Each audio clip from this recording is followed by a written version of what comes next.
Hello everyone, I'm Pallavi. Do you know backpackers do not always come home with the stories of adventure? Now, I do not exactly remember which station I boarded my train from, but I was definitely returning to my hometown. The compartment was also shared by a group of young soldiers. It was a time of dusk, and everybody in the compartment was in a conversational mood. In front of me sat this soldier from Haryana. He told me that a lot of people from the villages of his state have sold their lands and have now moved overseas. And the agents, today they have built their own mansions and villas. On a positive note, villages of India can surprise you anytime.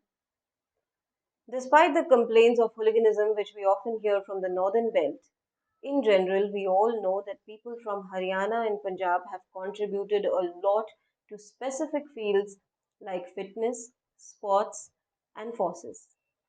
They all are genetically blessed. All these years, I came across only those students who were genuinely interested in pursuing their education overseas. And when it comes to other applicants, well, they had planned ahead on their shoulders. They were aware of their responsibilities and boundaries, and they were ready to work hard. But here the case was different. It was a matter of excessive migration. So I asked few more questions to this soldier. Questions related to classes and institutions. And I insisted that without walking the corridors of few departments, appearing for the exams, going through mandatory procedures, getting all the boxes ticked, one cannot cross the international borders, especially when they are interested in pursuing their education overseas. And at this moment, the soldier, who was quite younger to me, he looked at me as though I was born yesterday. Now, it's not a magic trick. People just organically realize where they have to squeeze their conversation, especially when they are interacting with somebody who comes from the northern belt of our country. These days, a lot of people in India they are questioning the authenticity of these entrance exams, especially related to medical field. With the kind of immigration mess that we all are witnessing today, especially in the European countries where situation is getting worse day by day, don't you think it is important to know what kind of misinformation was spread related to immigration exams?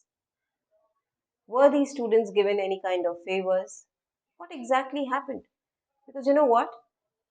Excessive migration is not possible. The institutions are not designed in that way. So, at this moment, transparency is utmost important. Important not only for the immigrants but also for the authorities.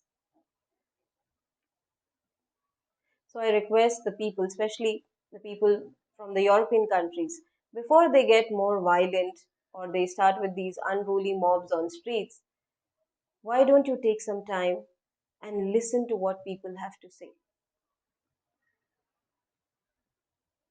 Now, this also includes the NHS or the FMG students. If you have come across any kind of frauds related to immigration exams, with all due respect, you can be a part of this movement. Hashtag the people within the brackets specify immigration exams. Go ahead and share your stories. If you wish to hide your identities, no problem. You can still speak. I feel when certain dark realities surface, there will be a lot of clarity and these immigration crises can be resolved. To a major extent, of course, this can be resolved. So, hashtag we the people is an amalgamation of two movements, and people, irrespective of their caste, creed, and nationality and ideologies, can be a part of it. Don't forget that this movement is a choice. Go ahead, speak your heart out. Thank you.